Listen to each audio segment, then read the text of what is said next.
जब हम create react app से अपनी ऐप बना लेते हैं तो जो हमारी सबसे पहली स्क्रीन हमें नज़र आती है डेवलपमेंट सर्वर ऑन करने के बाद, तो वो कुछ इस तरह की होती है। ये एक डिफ़ॉल्ट स्क्रीन है और इसको इंस्टॉलेशन के बाद ज़रूरी है कि हम इसको स्टडी करें कि इसकी फ़ाइल्स का सेटअप किस तरह का है। तो उसके लिए हम अपने कोड एडिटर की तरफ चलते हैं और हम कोड एडिटर की तरफ जाएँ तो हमारे पास ये वो प्रोजेक्ट है जो हमने पिछली वीडियो में क्रिएट किया था माई डैश ऐप के नाम से।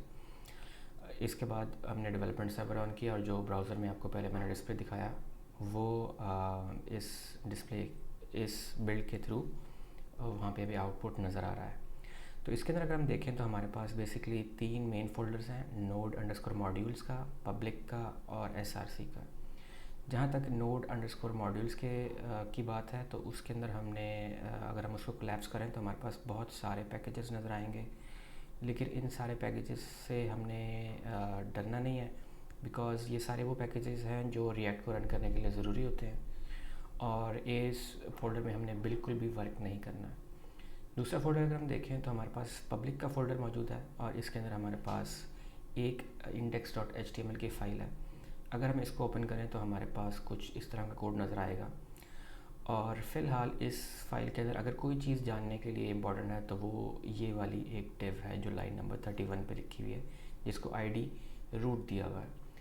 इस आईडी रूट को आपने थोड़ा सा याद रखना है, क्योंकि जब मैं एसआरसी के फ़ोल्डर में जाऊंगा तो मैं आपको इसके बारे में मज़ीद बताऊंगा कि इस आईडी रूट के डिव का बेसिकली क्या काम है।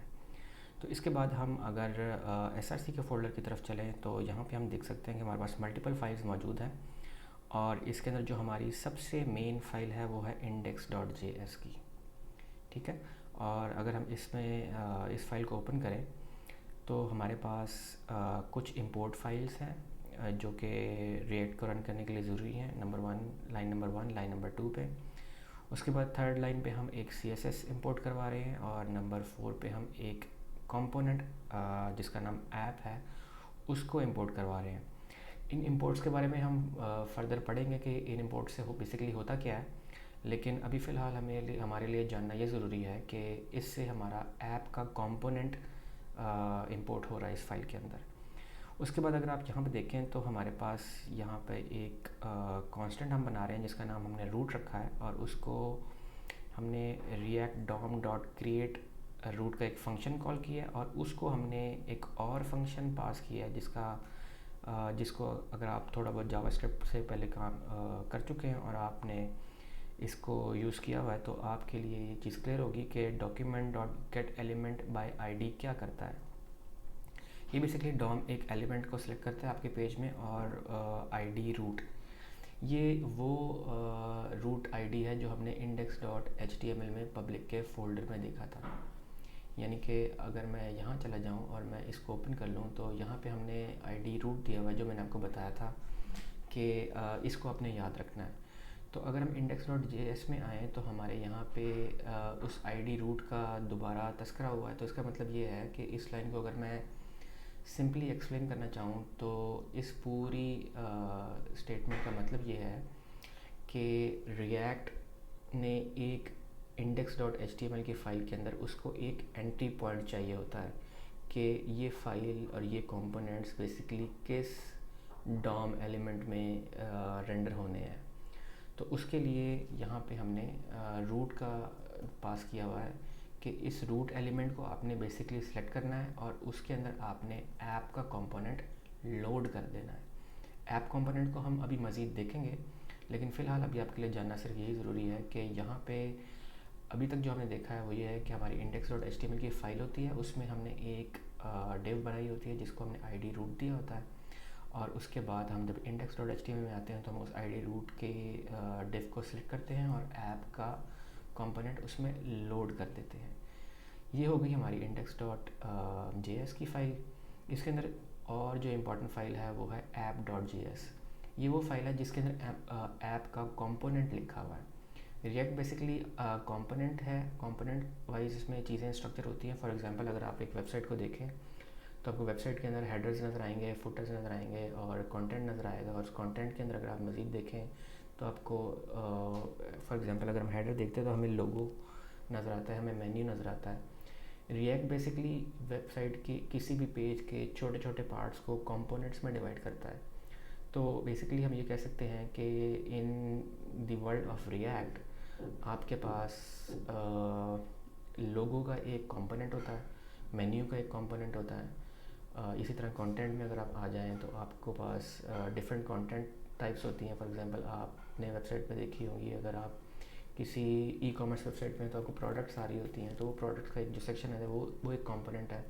इस कॉन्सेप्ट को हम मज़ीद डिस्कस करेंगे और जैसे जैसे हम डिस्कस करेंगे आपको ये चीज़ें मज़ीद क्लियर होती जाएंगी। तो नेक्स्ट आई थिंक हमें app.js के फोल्डर में चले जाना चाहिए और app.js की फ़ाइल में अगर हम देखें तो आपको कुछ इंपोर्ट स्टेटमेंट्स नज़र आ रही हैं। इंपोर्ट स्टेटमेंट्स आपको नज़र आ रही हैं और इंपोर्ट स्टेटमेंट्स के अंदर आप अगर देखें तो logo.svg इंपोर्ट किया हुआ है और एक CSS की फ़ाइल इंपोर्ट की हुई है। इंपोर्ट्स के बारे में हम मज़ीद इन डेप्थ जाएंगे, उसमें आपको अभी अगर समझ नहीं भी आ रही है तो आपने परेशान नहीं होना, क्योंकि हम इंपोर्ट्स के पूरे एक मॉड्यूल में जाएंगे कि इंपोर्ट्स और जो चीज़ें रिएक्ट के लिए आपको ज़रूरी चाहिए, लाइक फॉर एग्जांपल आपको जावास्क्रिप्ट में क्या क्या आना चाहिए बिफोर स्टार्टिंग रिएक्ट, वो इस वीडियो के बाद इंशाल्लाह वही वीडियो बनेगी। तो इसके अंदर अगर हम देखें तो हमारे पास एक फंक्शन है और रिएक्ट का जो कंपोनेंट है बेसिकली वो एक फंक्शन होता है, ठीक है।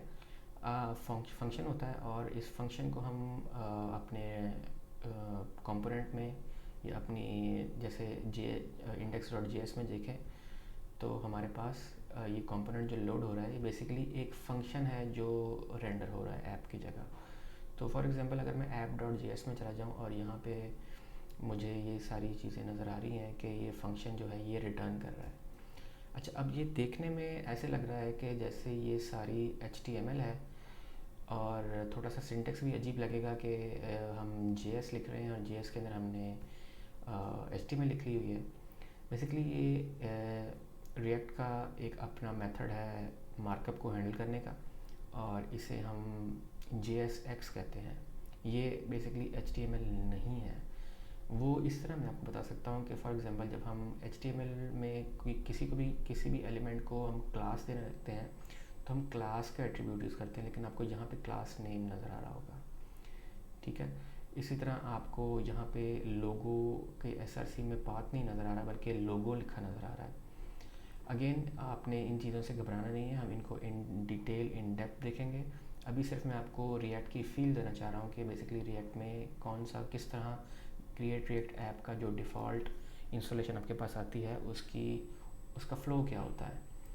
तो यहाँ पर अगर हम देखें तो फॉर एग्जांपल यहाँ पर लर्न रिएक्ट लिखा है, तो मैं यहाँ लिख देता हूँ विद ओपस टेक और मैंने यहाँ पे इसको सेव कर दिया।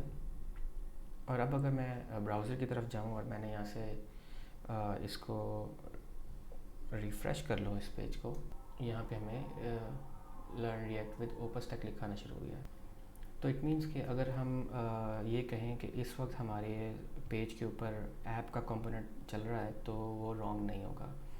तो ये हमारा बेसिक एक फ़्लो होता है क्रिएट रिएक्ट ऐप के थ्रू, और इसके अंदर हमने अभी ये स्टडी किया कि हमारे पास कौन कौन से फोल्डर्स होते हैं, कौन कौन सी फाइल्स होती हैं और कौन कौन सी फाइल्स का स्ट्रक्चर कैसे हो रहा होता है।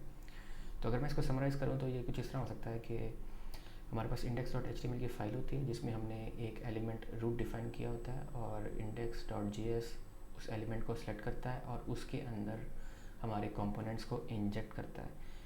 और हमारे जो कंपोनेंट्स इंजेक्ट हो रहे हैं इस वक्त वो है हमारा app.js, और ऐप बेसिकली हमारा एक फंक्शन है जो कि कंपोनेंट को रेंडर करता है। और आपने यहाँ पे ये भी देखा कि हमारे पास यहाँ पे जो HTML कोड बज़ाहिर लग रहा होता है ये HTML नहीं होता, ये JSX होता है। इस वीडियो में और चीज़ें जो हमारे जैसे हमने इंपोर्ट्स देखे और ये सारी चीज़ें देखी जिनकी मज़ीद डिटेल आई थिंक एक्सप्लोर करनी चाहिए, उनको हम इंशाल्लाह दूसरी वीडियो में कंटिन्यू करेंगे। Thank you.